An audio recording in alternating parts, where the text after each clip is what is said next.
کوئی موضوع باطل کا نہیں رہا جس کو چشتی صاحب نے علمی میدان میں ختم نہ کر دیا ہو. باطل والے ختم ہیں اور بت بھی ختم ہیں. اس لیے یہ ہم نے کہا تھا، لیکن انہوں نے نہیں مانا. تو اللہ تعالیٰ کرم کرے گا. اس تبلیغ یاد رکھنا، تبلیغ اور تقریر میں، تقریر 100 سال تک پچھلے حالات بیان کرتے رہو، بس یہی تبلیغ ہے، تقریر ہے، اور تبلیغ میں فرق ہے. بزرگان دین فرماتے ہیں جب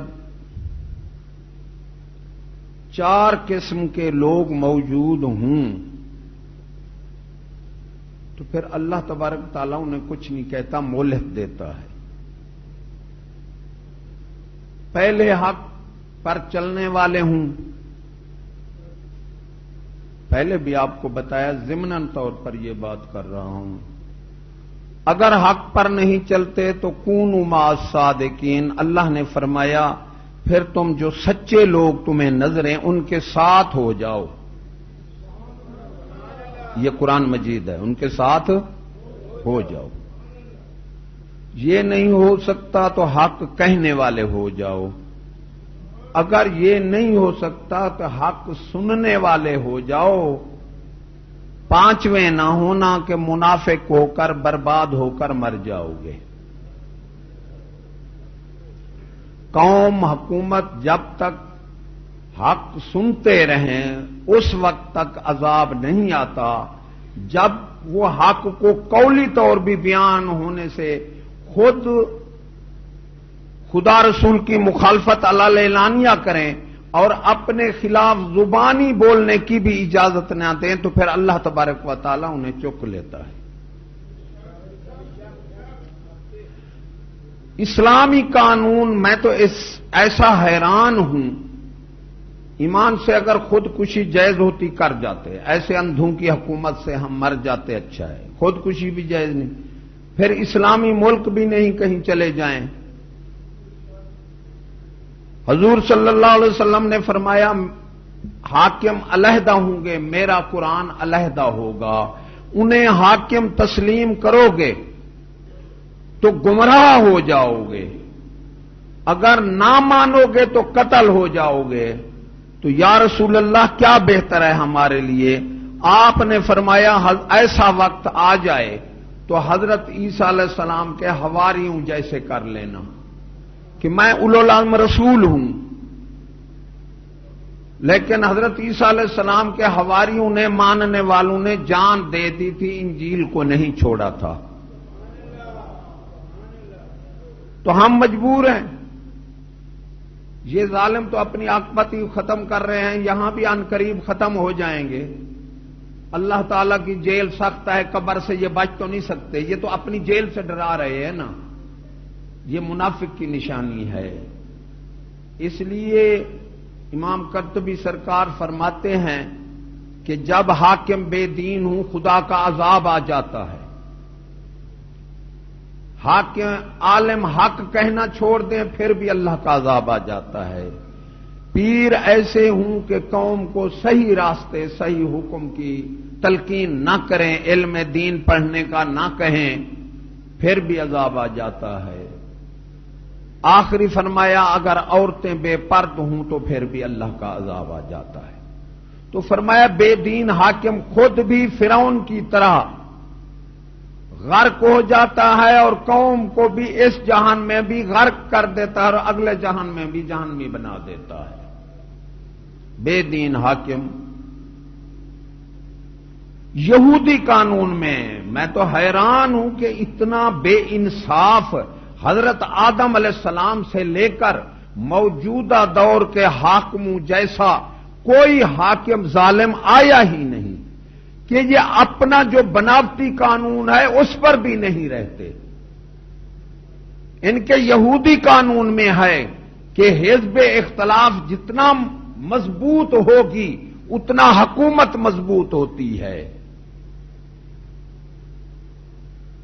اور اسلام میں تو ہے. حضرت امیر معاویہ صاحب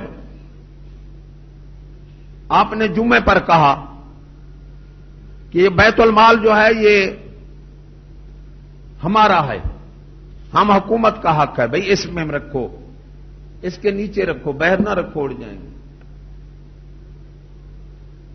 کوئی نہ بولا، روتے رہے، 8 دن روتے رہے۔ دوسرے جمعے یہی کہا کہ بیت المال جو ہے وہ حکومت کا حق ہے، جیسے اڑائے اڑائے۔ تیسرے جمعہ پر بولا بادشاہ یہی بات، ایک شخص اٹھ کھڑا ہوا، اس نے کہا تو جھوٹ بولتا ہے، بیت المال جو ہے حضور صلی اللہ علیہ وسلم کی غریب امت کا ہے۔ آپ اس کو لے گئے۔ اب انہوں نے کہا کہ اس کی شامت آ گئی، بادشاہ لے گیا، بادشاہ کو جھوٹا کہا منہ پر، اٹھ کھڑا ہوا، اس خلاف بولا، اب اس کی شامت آ گئی تو گئے، اسے آرام سے بلایا، ٹھنڈا پانی پلایا اور اللہ کا شکر ادا کیا اور فرمایا شاباش، میں نے حدیث پاک میں پڑھا کہ ایسے حاکم آ جائیں جو قولی طور بھی حق کہنے نہ دیں، وہ جو ہیں جہنمی ہیں، بلا شبہ جہنمی ہیں۔ تو میں نے کہا کہ میں ان حاکموں میں تو سے نہیں ہوں، میں نے پہلے جمعہ یہ اعلان کیا، ڈر سے کوئی نہ بولا، تو میں روتا رہا، تو میں تو جہنمی ہوں کہ قوم میں مجھے کوئی حق کہنے والا ہے بھی نہیں۔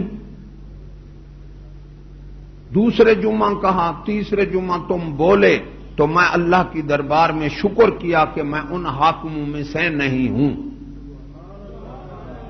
کہ میں قوم کو قولی طور تنقید کا بھی حق نہ دوں۔ ایمان سے یہ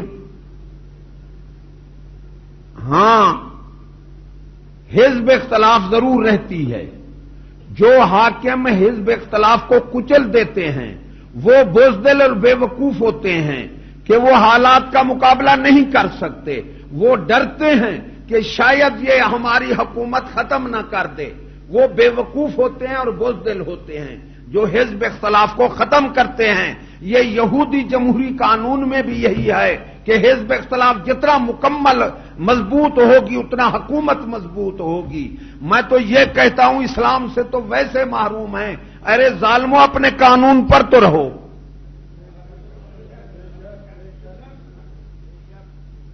بھئی اللہ تعالی قدیر ذات ہے، ایمان سے کہو، شیطان کو پیدا کیا اپنا مخالف؟ ارے نہیں کیا، خود معلوم ہوا حاکم کی یہی شان ہے کہ مخالف بھی مضبوط ہو، پھر وہ اپنی عقل مندی سے حکومت کو اپنی کو قائم کر جائے۔ اور زندگی کتنا دی شیطان کو؟ ایمان سے کہو، جب تک ساری دنیا رہے گی تب تک اس کو زندگی بھی دے دی، زور لگا تو اپنا۔ یہ ہے اللہ کا طریقہ، اور اللہ والوں کا طریقہ بھی یہی ہے۔ ارے شیطان کا اور شیطان والوں کا طریقہ یہی ہے کہ اپنے جو قولی طور مخالف ہیں ان کو کچل دو۔ ہاں حزب اختلاف جو ہے وہ جائز تنقید کرے، قولی طور وہ مطلب تنقید کرتی رہے، اس سے آگے جلوس نکالنا، توڑ پھوڑ کرنا، کوئی مواصلات کا نقصان کرنا، یہ پھر حزب اختلاف کی زیادتی ہے۔ اور ادھر حکومت کی پھر زیادتی ہے، وہ قولی طور جائز تنقید کرنے والوں کو بھی ان پر کچل دیں، یہ پھر حکومت کی بے وقوفی اور بزدلی ہے ایسا یہودی قانون میں ہے، ان میں کہ بے حزب اختلاف رہنے دو، اسے کچھ نہ کہو۔ ایک بادشاہ کا تنقید کرنے والا مر گیا تو بادشاہ رو پڑا، گرا بے ہوش ہو گیا۔ وزراء نے کہا کہ آپ اتنا بے ہوش ہو کر رو رہے ہیں دشمن کے لیے جو ہر وقت آپ پر کیچڑ اچھالتا تھا۔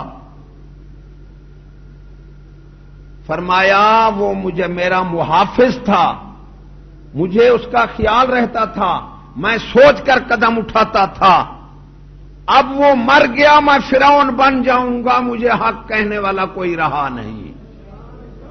سبحان اللہ، ارے کیسے حاکم تھے جو تنقید کرنے والا مر جائے تو روئیں، آج کیسے حاکم ہیں کہ تنقید جائز تنقید کرنے والے کو کچل دیتے ہیں؟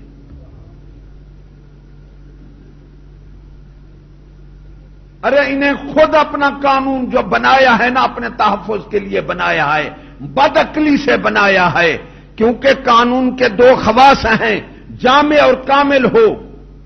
کائنات کے لیے ایک ہو جامع، کامل جو بدل نہ سکے۔ جزوی اور ناقص کو قانون بنانے والا بھی کافر اور سمجھنے والا بھی کافر۔ جزوی امریکہ کچھ، برطانیہ کا کچھ، انگلینڈ کا کچھ، یہ جزوی ہے، اور ناقص جب مرضی آیا بدل ڈالا۔ قانون کے یہ خواص ہیں دو کہ جامع ہو کائنات کے لیے ایک ہو اور کامل ہو جو بدل نہ سکے۔ جزوی اور ناقص کو قانون سمجھنے والا بھی کافر ہے، لیکن خود تو وہ کافر ہے۔ ارے قوم کو تو کافر نہ کرو، ظالمو یہ بڑا ظلم تو نہ کرو۔ یہ بناوٹی قانون، پھر اس بناوٹی قانون کا انہیں پتہ نہیں، یوں ہی اپنے تحفظ کے لیے لکھ دیتے ہیں۔ ارے قانون ہوتا ہے قوم کی تحفظ کے لیے، قوم کی عزت کے لیے۔ جب قوم کا تحفظ ہوتا ہے، حکومت کا تحفظ قوم کرتی ہے، پھر ہوتا کیا ہے کہ وہ دن بہ رات کو دندنا بادشاہ بہر پھرتے ہیں۔ جو اپنا تحفظ بناتے ہیں، قوم کا اتصال کرتے ہیں، پھر وہ چوہے کی طرح چھپے بیٹھے ہوتے ہیں، باہر نکل نہیں سکتے۔ اگر تم بادشاہ ہو تو باہر نکلو۔ ارے یہ تو بہت بزدلی ہے کہ ہو بادشاہ اور چھپا اندر بیٹھا ہو۔ کیا ہے انہیں اپنے کردار نہیں آنے دیتے، اپنا ظلم انہیں نہیں آنے دیتا باہر، اس لیے یہ باہر نہیں آتے۔ جرم اعمال میں ہے، وہ وجود سے تعلق رکھتا ہے۔ ایک معاملاتی جرم ہے جو ایک سے زیادہ سے تعلق ہو نفع نقصان کا، دوسرے سے تعلق ہو جائے، وہ معاملاتی جرم ہیں۔ ارے انہیں یہی پتہ نہیں، دہشت گردی نکال دیا، جرائم کا پتہ نہیں۔ میں آپ کو بتاتا ہوں کہ معاملات میں ادنا سا جرم کون سا ہے اور بڑھ سے بڑھ کر زیادہ جرم کون سا ہے۔ معاملات میں ادنا جرم ہے ٹھگی اور فراڈ، چھوٹا جرم سب سے۔ یہ معاملات میں ہے، کسی سے ٹھگی کرنا یا فراڈ کرنا۔ اس سے زیادہ جرم ہے چوری کرنا، جسے چور کہتے ہیں۔ مجرم بھی چور زیادہ، ایمان سے کرو، چور چوری کرے اس کی زیادتی ہے، جب اسے چور کہہ دو تو زیادہ ظلم ہے۔ چوری کرنا زیادہ جرم ہے۔ چور بھی یہ نہیں کہتا کہ مجھے چور نہ کہو، ایمان سے کبھی سنا چور سے کہ مجھے چور نہ کہو؟ وہ خود کہتا ہے میں چور ہوں۔ چور ہے پھر بھی یہ تو کہہ رہا ہے میں چور ہوں۔ اس سے زیادہ جرم ہے راہ زنی، راستے پر کبھی کبھی کہیں جگہ کسی مسافر کو لوٹ لینا، یہ اس سے زیادہ، معاملات میں اس سے بڑا جرم ہے۔ معاملات میں جاؤ وکیلوں سے پوچھو کہ معاملاتی جرم کے اقسام اور جز بتاؤ، اگر بتا دیں تو پھر مانوں گا کہ یہ بہت عالم ہے۔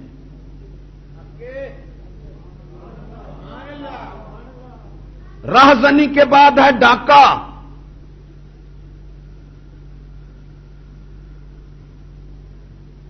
پیسہ لوٹ لینا، اسے ڈاکہ کہتے ہیں۔ اس کے بعد پھر دہشت گردی ہے، ڈاکے کے بعد دہشت گردی ہے، پیسے لوٹنا، جان سے مار دینا اور عزت لوٹ لینا، یہ دہشت گردی ہے۔ انہوں نے تو پتہ نہیں دہشت گردی کا مفہوم یہ بتایا ہے کہ ہم ننگے کھڑے رہیں، تم ہمیں کہہ دیا ننگا ہے تو تم جاؤ دہشت گرد ہو، ہم ظلم کریں، ستم کریں، لوٹیں، تم ہمیں کہہ دو کہ تو لٹیرے ہو، ارے تم تو حاکم ہو، ارے چور سے بھی بدتر ہو، چور کو چور کہتے ہیں تو وہ نہیں چڑھتا کچھ نہیں. ارے تم حاکم و ظلم کرتے ہو، پھر تمہیں ہم کہیں ڈاکو کو ڈاکو کہو، نہیں اسے چیل لگے گی ایمان سے. انہیں دہشت گردی کے مفہوم کا پتہ نہیں ہے. دہشت گرد ہے جو مال لوٹے، جان لوٹے اور عزت لوٹے. اس کے بعد بڑا مجرم راشی ہے. دہشت گردی سے بعد بڑا مجرم راشی ہے، کیونکہ رشوت ام الجرائم ہے. دہشت گردی بھی اس سے پیدا ہوتی ہے، چوری بھی اس سے پیدا ہوتی ہے، ڈاکے بھی اس سے پیدا ہوتے ہیں، رازنی بھی اس رشوت سے پیدا ہوتی ہے. جو آج کل کھیر کھان سے زیادہ لے کر کھا رہے ہیں، یہ دہشت گردی سے بھی بڑا جرم ہے رشوت، کیونکہ اسے ام الجرائم کہا گیا ہے اور قبض کو ام الامراض کہا گیا ہے.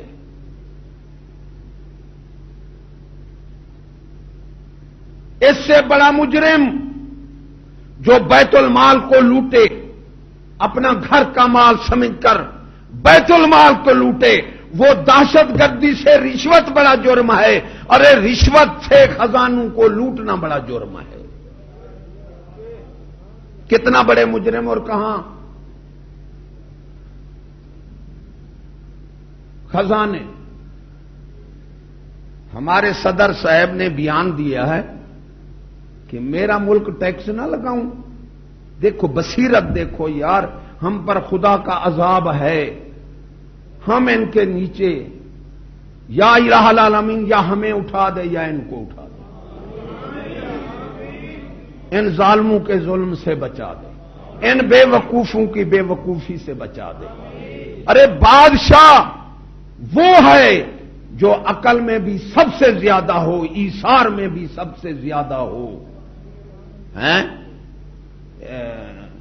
حوصلے میں بھی سب سے زیادہ ہو، صبر میں بھی سب سے زیادہ ہو، ارے مہربانی میں بھی سب سے زیادہ ہو، رحم میں بھی سب سے زیادہ ہو. اونچی بصیرت والا. فیض فطرت نے تجھے دیدہ شاہی بخشی، سکولوں نے رکھ دی تجھ میں نگاہ خفاش، چمیٹی والی نگاہ.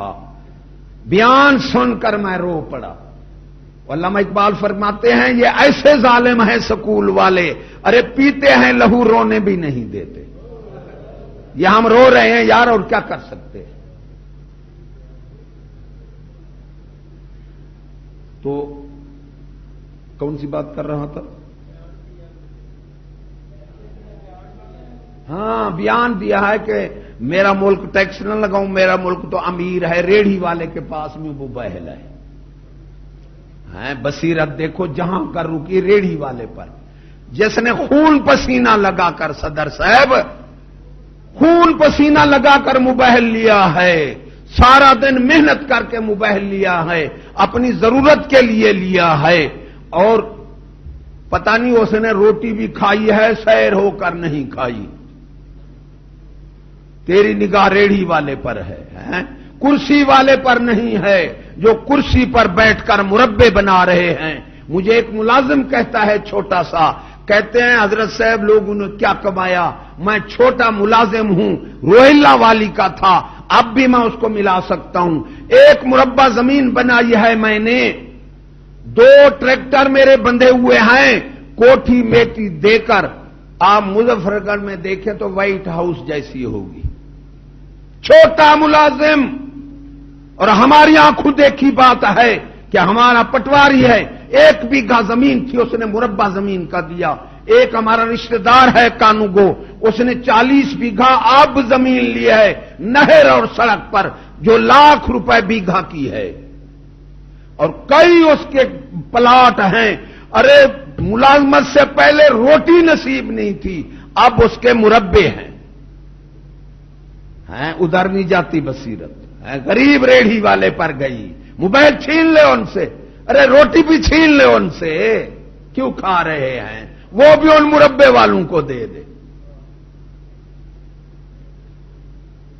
مجھے ایک ٹھیکیدار کہتا ہے میں ظلم کیا سناؤں، کہتا ہے 20 علی پور کا ہے، ابھی موجود ہے، ہمارا تعلق دار ہے، حافظ ہے. وہ کہتا ہے 20,000 کا کام ہوا اور 30 لاکھ کا ٹھیکہ ہوا.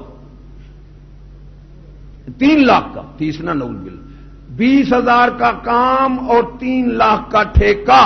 15,000 دے کر لاکھ پیچھے ہمیں 3 لاکھ کے دستخط کرائے، باقی خود کھا گئے. یہی بات خدا کی قسم میں چھوٹی حیث میں کہہ رہا تھا.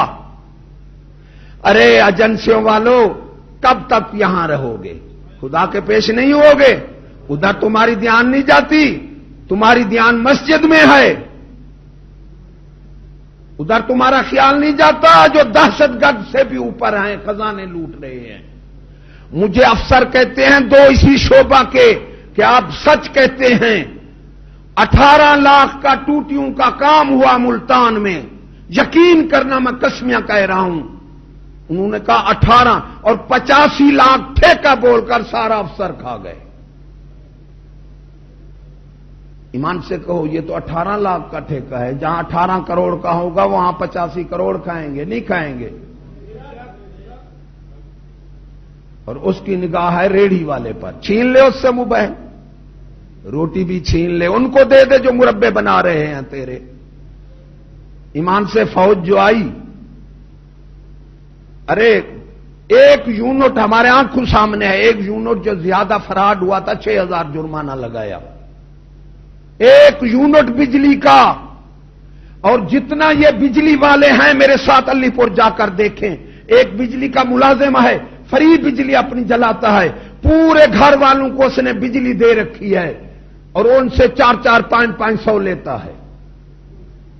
یہی بجلی پتہ نہیں. ایک اینٹی کرپشن کا افسر ہے رولنا علی کا، مجھے دعوت تھی، وہ ہمارے ماننے والا ہے. تو میں اس کے کمروں میں ایسے پیشاب کرنے گیا، سارا دیکھا پنکھے بھی چل رہے ہیں، بیٹھا کوئی نہیں ہے، اور بجلیاں بھی ویسے وہ بلب بھی جل رہے ہیں. میں نے کہا خان صاحب یہ کیا؟ کہتا ہے یہ نامراد جس کا کمرہ ہے چلے جائیں، پھر یہ بند نہیں کرتے کیونکہ بل دینا نہیں ہے، بل ہم نے دینا ہے. یہ جو بجلی والا ہے نا اس نے بڑا میٹر لگا رکھا ہے، بڑا میٹر لگا رکھا ہے، اور وہ وہاں جو یونٹ جل جائیں وہ وہاں پیسے لے لیتا ہے. پھر یہ کیا کرتے ہیں، یہ سب بجلی جو ہے ہم پر پھوڑ دیتے ہیں. غریب ہم تم دے رہے ہیں محنتی. یہ میں جا رہا تھا، گزر رہا تھا تو فوجیوں کے خدا کے پاس جانا ہے، کر لو جو کرنا ہے کر لو، تم چھٹی نہ دو، جو تمہارا ظلم ہے کر لو، اور ان قریب انشاءاللہ نہ تم رہیں گے نہ تمہارا ظلم رہے گا. یہ بھی سوچ لو. ہم بھی اللہ سے فریاد کر رہے ہیں، ہم لڑنے والے نہیں ہیں، جھگڑنے والے نہیں ہیں، توڑ پھوڑ کرنے والے نہیں ہیں، جلوس جلسہ نکالنے والے نہیں ہیں. ایسے لاکھوں ظلم کیا بیان کریں ایمان سے. کیونکہ ڈاکو سے میں نے دہشت گرد اور دہشت گرد سے میں نے رشوت کو اوپر جرم دیا ہے کہ ڈاکو اور دہشت گرد ہر وقت نہیں لوٹتے کوٹتے. کبھی ڈاکو زہر ہوگا، سارا زہر نہ ہوگا، چھپ جائے گا اور امیر کو لوٹے گا. تو راشی امیر کو بھی لوٹتا ہے، غریب کو بھی لوٹتا ہے. ارے ظاہر زرانے لوٹتا ہے اور ہر وقت لوٹتا ہے. تو بڑا جرم اس سے، دہشت گردی سے بڑا جرم رشوت ہے. بڑا جرم جو کھنڈ کھیر سمجھ کر کھائی جا رہی ہے. دہشت گردی کے یہ بہت خلاف ہیں جی. وہ ہمارا جگہ کا ایک ذمہ دار تھا بہت بڑا، تو وہ مجلس میں ایسے چادر کر کے کبھی ننگا بھی ہو جاتا تھا. تو اسے کہہ دیتے، کوئی غریب کہہ دیتا میاں جی کپڑا بناؤ ننگے ہو رہے ہو. وہ پکڑو اس کو، پکڑو ظالم کو پکڑو. اسے پکڑ کر تماچے مار کر نکال دیتے تھے. ارے ننگا نکلوا دیتا تھا. بادشاہ کے پیش ہو رہا ہے، سبحان اللہ، بادشاہ کے پیش ہو رہا ہے ملزم. بادشاہ نے اسے لعنت ایسے دی، اس نے ویسے دے دی. اب وہ جو کھڑے تھے انہوں نے پکڑ لیا. بادشاہ نے کہا اور لے آؤ. کہا اس کا قصور نہیں ہے, اس نے مجھے لعنت نہیں کی ہے, اس کو چھوڑ دو. ارے میں نے ایسا ہاتھ کیا ہے, وہی میرا ہاتھ میری طرف پھیر پڑا ہے. کیا کیسے با نصیب لوگ تھے جو ایسے ان کے حکمران تھے. یہ جو ہے نا تنخواہ, یہ بہت بڑا ظلم ہے. یہ یہودی فتنہ ہے افسر شاہی, کہ جو جتنا بڑا کرسی پر بیٹھا ہوا اس کی تنخواہ ₹1,00,000 کر دو, جو سارا دن پھرے اس کی تنخواہ تھوڑی کر دو, وہ قوم کو لوٹے. ارے اسلام میں تنخواہ برابر ہے ظالمو, دنیا میں گزارا کرنا ہے, عیاشی کرنا نہیں ہے. جائیں گے تو پتہ لگے گا. بادشاہ کا 4,000 پر گزارا ہوتا ہے, وہ 4,000 لے. سپاہی کا 8,000 پر گزارا ہوتا ہے, وہ 8,000 لے. یہ ہے اسلام, یہ ہے اسلام. نہ سپاہی کا 4,000 پائیں خرچہ 10,000 اور اوپر خرچہ 20,000 تنخواہ ₹1,00,000. یہ ظلم افسر شاہی یہودی قانون ہے یہ.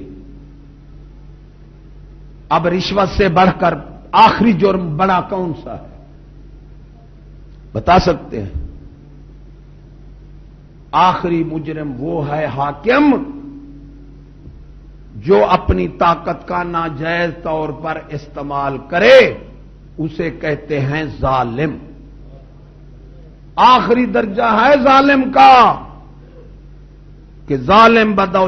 ارے ڈاکو بھی بے ایمان ہو کے نہیں مرتا, دہشت گرد بھی ہو سکتا ہے ایمان سے مر جائے, اور راشی بھی ہو سکتا ہے شاید ایمان سے, ہے نہیں شاید, وہ بھی نہیں مر سکتا. اور خدا کی قسم جو اپنے قانون کا ناجائز استعمال کرے, ارے ظالم کبھی بہشت میں نہیں جا سکتا. سعدی علیہ رحمت نے فرمایا حدیث کہ ظالم بدوزخ روت بے سخن, کہ ظالم جس طرح کافر بغیر حساب کے جہنم میں جائے گا, ارے ظالم بھی بغیر حساب کے جہنم میں جائے گا.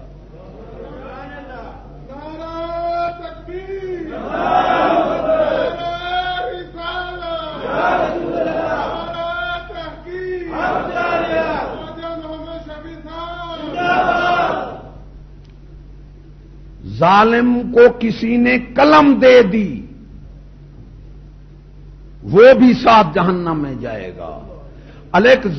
پتہ چلا ظالم یہاں سے گزرتا ہے, اینٹ پڑی تھی, ڈھیلا پڑا تھا, کسی نے وہ ڈھیلا اٹھا کر ادھر پھینک دیا, خدا کی قسم وہ بھی جہنم میں جائے گا. آخری درجہ ہے ظالم کا. اور ظالم جس کو قرآن کہے وہ ظالم ہو سکتا ہے, ہمارے کہنے سے نہیں ہو سکتا.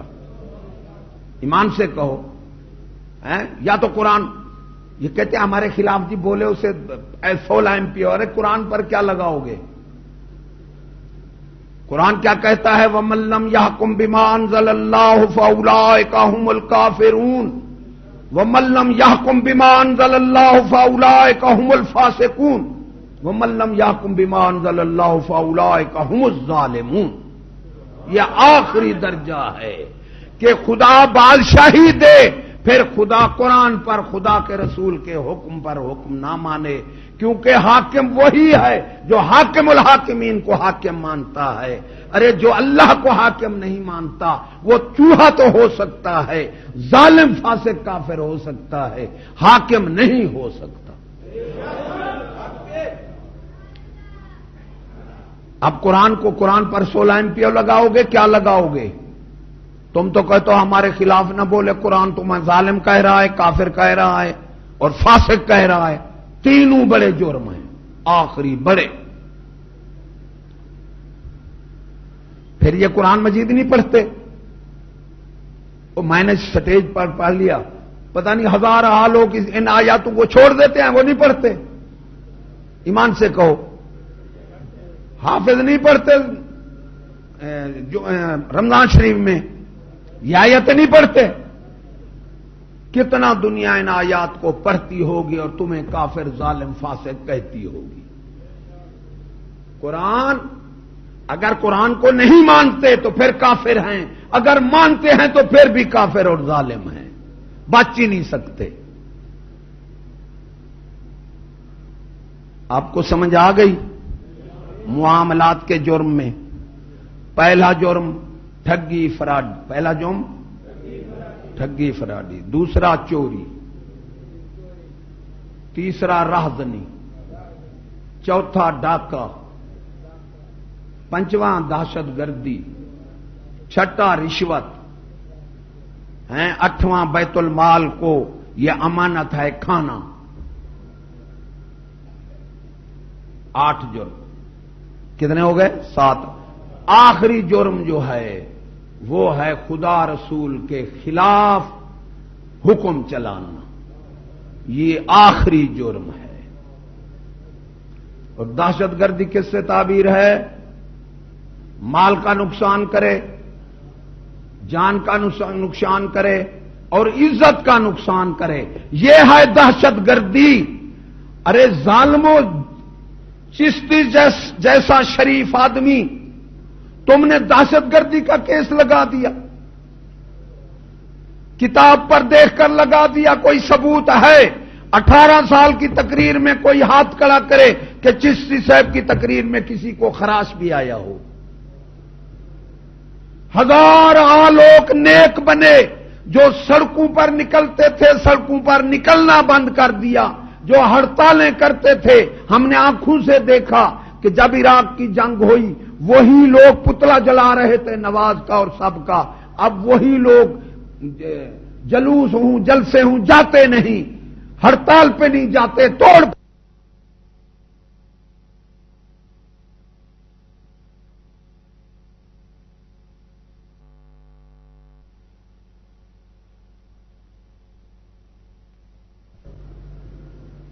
ہزار لوگ نیک بنے جو سڑکوں پر نکلتے تھے، سڑکوں پر نکلنا بند کر دیا. جو ہڑتالیں کرتے تھے، ہم نے آنکھوں سے دیکھا کہ جب عراق کی جنگ ہوئی وہی لوگ پتلا جلا رہے تھے نواز کا اور سب کا. اب وہی لوگ جلوس ہوں، جلسے ہوں، جاتے نہیں، ہڑتال پہ نہیں جاتے، توڑ پھوڑ. چشتی صاحب سے چشت صاحب، ارے چشت صاحب سے کے ساتھ تعلق والے بھی توڑ پھوڑ سے جدا ہیں. ظالموں، ایسے شریف آدمی کو دہشت گردی، جھوٹو، اور کرنل فوج کا تو جھوٹا پرچہ دلا رہا ہے، خدا کے پیش نہیں ہوگا. کیا ثبوت ہے چشت صاحب سے دہشت گردی کا؟ جب فراڈ نہیں ہے، اس میں چوری نہیں ہے، رازنی نہیں ہے، یہ نہیں ہے، تم نے دہشت گردی لگا دی. ظالم، خدا سے نہیں ڈرتا تو؟ ہم سے طاقتور ہے، خدا سے تو طاقتور نہیں ہے. جب تو کرنل فوج کا ہو کر ایک شریف آدمی پر جھوٹا پرچہ دے دیا تم نے، تمہیں دہشت گردی کا ظالم خود پتہ نہیں ہے کہ دہشت گردی کیا ہوتی ہے. اللہ تمہیں پکڑے گا. ہم بھی رات دن اس رب سے فریاد کر رہے ہیں، ارے جس کے ہاتھ میں تیری جان ہے اور تیرا نفع نقصان ہے. ہماری زبان کو نہیں روک سکتے، ہماری بد دعا کو نہیں روک سکتے. انشاءاللہ العزیز تمہارے یہ دفاتر، تمہارے یہ تھانے سب زمین میں حدیث پاک کی روح سے دھنس جائیں گے اور تم زندہ درگور ہوگے. اور چشتی انشاءاللہ دن دنا اسلام کی تبلیغ کرے گا.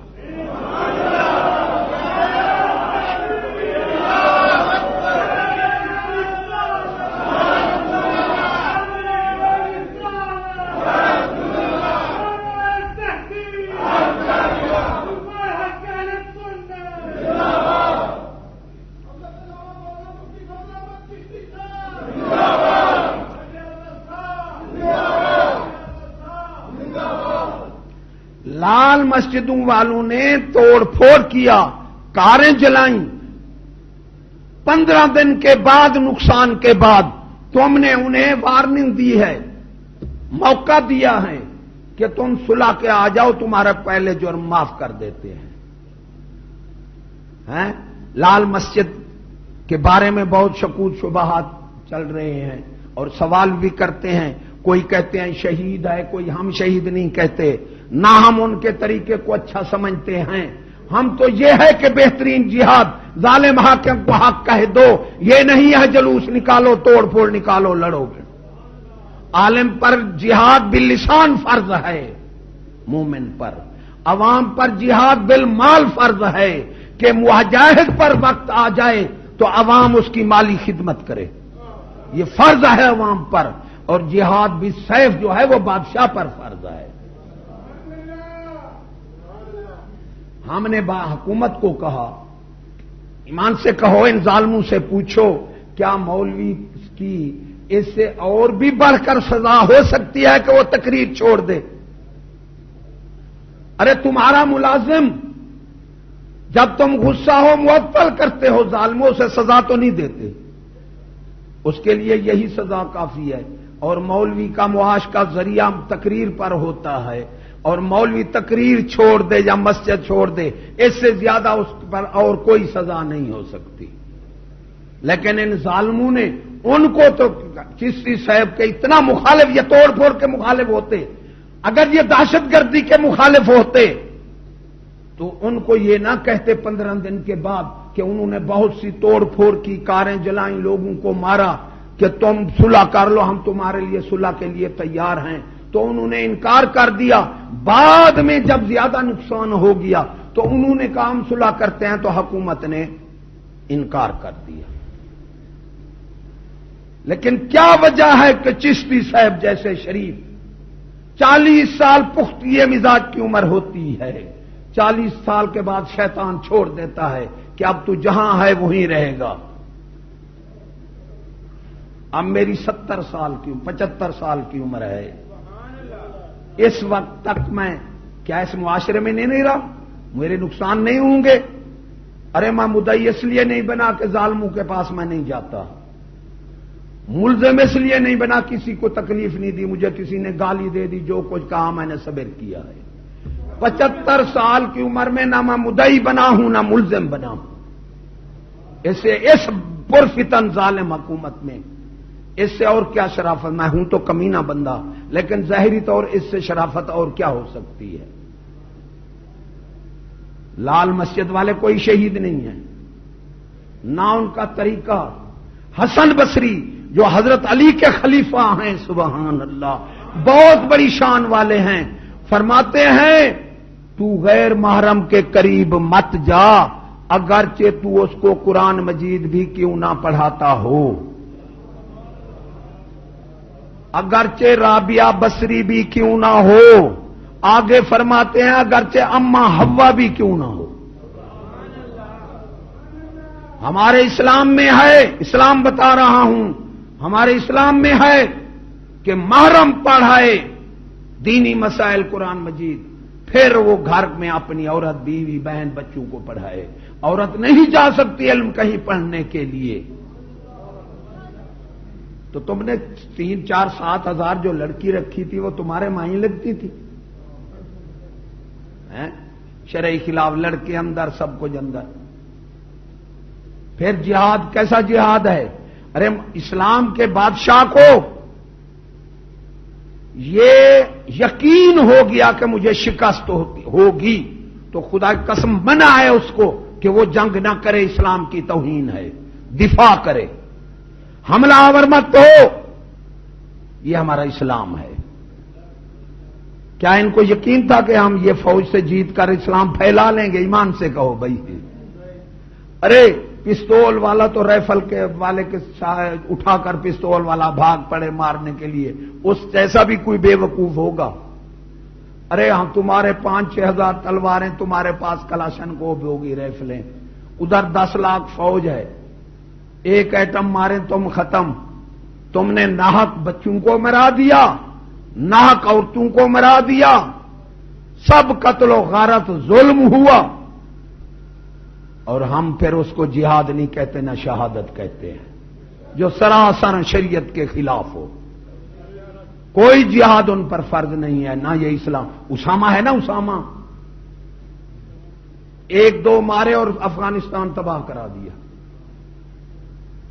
مسلمانوں، پہلے بھی میں نے یہی بات کہا کہ صحابہ کا طریقہ جو ہے وہ ہمارے لیے علیکم بسنتی و سنت خلفائے راشدین، صحابہ کا طریقہ کیا ہے کہ جب تک کمزور تھے نہیں لڑے، جب تک چھپتے رہے نہیں لڑے، جب لڑے پھر چھپے نہیں۔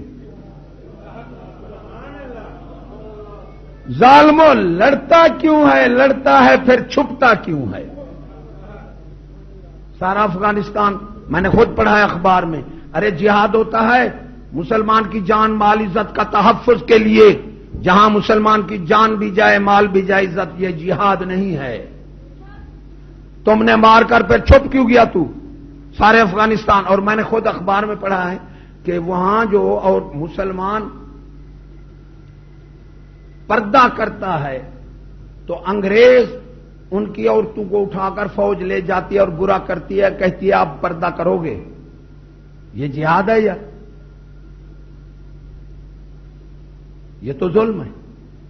یہ سارے اس کے قائل نہیں۔ مسلمان کو حضور صلی اللہ علیہ وسلم نے فرمایا ظالم کو حق کہہ دو، اور کہنا کوئی جرم نہیں ہے۔ ان بے وقوفیوں کی طرح ایک بادشاہ تھا، ہم ہنستے تھے بھی ایسے بادشاہ بھی ہوں گے، اب دیکھ رہے ہیں۔ اس نے ایک پھندا بنایا تھا پھانسی کا، مرغی کا چور ہو، جانور کو چور ہو، گائے کا چور ہو، بھینس کا چور ہو، لڑا ہو، تھوڑا لڑا ہو، زیادہ لڑا ہو، قتل کیا ہو، وہ پھندا جس کو فٹ آ جاتا تھا اسے پھانسی دے دیتا تھا، اگر قاتل کو پھندا فٹ نہیں آتا تو بھگا دیتا تھا۔ ایمان سے یہی نامرادوں نے دیکھا بھی کون کون سے دفے صحیح ہیں، وہی دیکھ کر کتابوں پر جس پر لگا دیے۔ ارے ظالموں جھوٹے پرچے دے رہے ہو تم، لعنت اللہ علی الکاذبین، جھوٹوں پر اللہ کی لعنت ہے۔ تم نے چشتی کو جیل میں بٹھایا اور اپنے لیے خدا کی لعنت خرید کی ایسے شریف آدمی سے۔ ارے جب تک کوئی جانی مالی کسی سے نقصان ثابت نہ ہو وہ مجرم ہو نہیں سکتا، قولی طور مجرم نہیں ہو سکتا۔ جزام مثل ہو، جتنا زبانی کوئی کہے اتنا کہہ دو۔ یہ اور ہارون اور رشید بادشاہ، ارے جو دندنا پھرتے تھے وہ بادشاہ تھے، یہ تو آج کل چوہے کی طرح چھپے ہوئے ہیں۔ ایمان سے غریب کے بیٹے نے ہارون اور رشید کے بیٹے کو ماں کی گالی دی، ماں کی گالی دی۔ اب ہارون اور رشید کے پاس چلی گئی شکایت، بیٹے نے کہا مجھے ماں کی گالی دی ہیں بہت، زبیدہ خانم کو۔ اب وزیر سے پوچھا، اس نے کہا جی بادشاہ کی بیوی کو ماں گالی دے ایک غریب کا لڑکا، اسے اٹھاؤ پھانسی دو، چیر کر 4 دروازوں پر باندھ دو۔ دوسرے نے کہا گھوڑے کے پیچھے باندھ دو، خوش آمدی تھے، گھوڑے کے پیچھے باندھ دو وہ مر جائے، یعنی سزائیں مختلف، ما حاصل موت۔ سب وزراء نے یہی مشورہ دیا، لیکن وہ دین حضور صلی اللہ علیہ وسلم کے مدرسے کا پڑھا ہوا تھا، اس میں حوصلہ تھا، ذاتیات پر اپنے لیے مومن مسلمان نہیں لڑتا، وہ خدا اور رسول کے لیے لڑتا ہے۔ اس نے کہا بیٹا یہ اسلام میں ہے، پہلے تو معاف کر دے۔ وہ بھی بادشاہ تھا، آج سپاہی کو کہہ دو یار دیکھو، سپاہی کو دیکھو، اس کی دیکھو عقل، یہ دیکھو فرعون سے بھی اوپر ہے۔ اس نے کہا بیٹا اسلام ہے، پہلے تو معاف کر دے۔ معاف نہیں کرتا تو اتنا گالی دینا، یہ نہیں کہنا میں بادشاہ کا بیٹا ہوں، اللہ کو سب مخلوق برابر ہے، ہو سکتا ہے ہم سے وہی اچھا ہو، تو اتنا گالی دینا جتنا اس نے دی ہے۔ اگر زیادہ گالی دی تو اس کا ہاتھ ہوگا اور ہمارا قیامت کے دن میرا گریبان ہوگا۔ گورنر حضرت امیر عمر صاحب کے وقت گورنر کے تعلق دار نے ایک غریب کو تماچا مارا، وہ گیا، گورنر نے نہیں سنی، حضرت امیر عمر رضی اللہ تعالی عنہ آئے، شکایت لا کر آ گیا۔ آپ نے فرمایا او کس نے تماچا مارا؟ وہ امیر بندہ تھا گورنر سے، فرمایا ادھر آ۔ اس کو فرمایا لگا اس کو تماچا، اس کو مارا، فرمایا ایک گورنر کو بھی مار دے کہ اس نے تیری فریاد نہیں سنی. یہ ہمارے گناہوں کی شامت ہو سکتے ہیں، حاکم نہیں ہو سکتے. اور اس کا علاج بھی بتا دوں، یاد کرنا. ارے کوئی 4 گالی دے دینا. حضرت صدیق اکبر کو گالی دے رہا ہے، آپ نے جواب دیا، حضور صلی اللہ علیہ وسلم قربان جاواں ناراض ہو گئے. بادشاہی کا وقت تھا یا بادشاہی سے پہلے؟ تو حضرت صدیق اکبر نے عرض کی، یا رسول اللہ وہ بھی مجھے دے رہا تھا. آپ نے فرمایا فرشتہ جواب دے رہا تھا، جب تم نے بدلا لیا فرشتہ چلا گیا. افضل یہی ہے کہ کوئی گالی دے دے، صبر کرو. لڑنا نہیں ہے، لڑنا جھگڑنا ہمارا شیوا نہیں. ہمارا شیوا ہے صبر کرنا اور اللہ سے مدد طلب کرنا. اللہ سے مدد طلب کرنا. ہاں بھائی، جہاد بالمال عوام پر فرض ہے، اور اسلام میں ہے اعلان عام کر دو جہاں جہاں تک مسلمان ہیں. نام زد کرنا مانگو کسی سے کہ وہ شرمسار نہ ہو، وہ صاحب تصرف نہ ہو، اس کی طاقت نہ ہو تو اس کو کہو تو اتنا دے دے، یہ ناجائز ہے. اعلان عام کر دو، جو صاحب تصرف ہو وہ کر سکتا ہے، یہ جائز ہے. تو جس صاحب اس وقت مصیبت میں ہیں، کوئی صاحب تصرف جس کا دل چاہے اور اسے طاقت بھی ہے، یہ نہیں اپنے روٹی کے لیے پورا ہے، اس پر کوئی جہاد بالمال فرض نہیں ہے. کرتا ہے تو اس کا ایثار ہے. ایک شخص یہی اعلان ہوا تو سب لائے ادھر دو، جس سے بھی دو. یہ نہیں اللہ تعالیٰ دل کو دیکھتا ہے، جس کی جتنا طاقت ہو سکتی ہے وہیں بیٹھے رہیں، وہیں بیٹھے رہیں. وہاں آئیں گے آپ کے پاس، دے دینا، اللہ تعالیٰ آپ کو جزا دے گا. کیونکہ جس صاحب پر بہت بڑی مصیبت پڑی ہوئی ہے، گھر کے وہ خوش ہو رہے ہیں، دشمن گھر کے اخراجات بھی ہیں.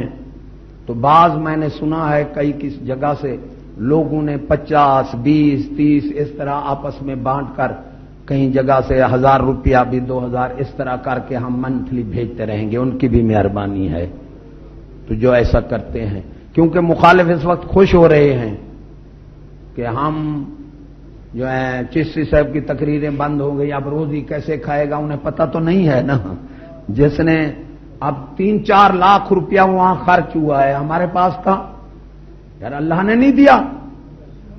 پھر ان کی نیت تھی کہ چشتی صاحب کی ہڈیاں جائیں گی باول نگر سے، لیکن اللہ نے اپنی قدرت دکھائی، وہ ان کا مکالا ہو گیا، چشتی صاحب آ گئے.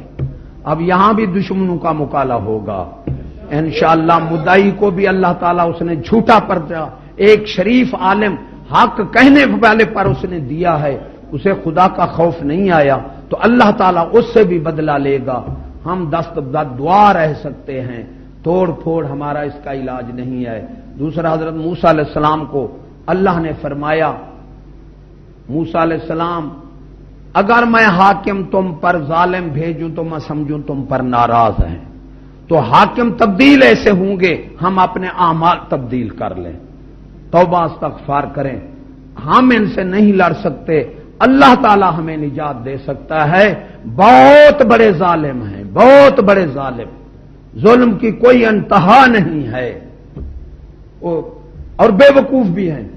وہ ایک عورت بیٹھی تھی، کیونکہ جب تک کسی سے جانی مالی کوئی نقصان سرزد نہ ہو وہ مجرم کفر کے قانون میں بھی نہیں ہے. پتہ نہیں یہ ظالم کیسے ہے. تو آپ نے ایک عورت جس کی بیٹی کا نکاح تھا دریا کے پار، تو وہ کپڑے دھو رہی تھی، اسے خیال آ گیا کہ میری بیٹی آ رہی ہوگی اور آندھی آ گئی تو میرے دریا میں میری بیٹی تو مر جائے گی، ڈوب جائے گی. اس نے وہاں رونا شروع کر دیا، آئے میری بیٹی تو ڈوب گئی. اب ساتھ کے گھر والوں نے سنا، انہوں نے کہا بیٹی ڈوب گئی، وہ آ گئے، بہت عورتیں ہو گئیں، رو رو کر تھک کر بیٹھی. پھر یہ ہوتا ہے جب رو بیٹھتی ہیں پھر حال حوال بانٹتی ہیں. پھر انہوں نے کہا کس طرح وہ ڈوبی ہے، بندے کا ہے، نکال.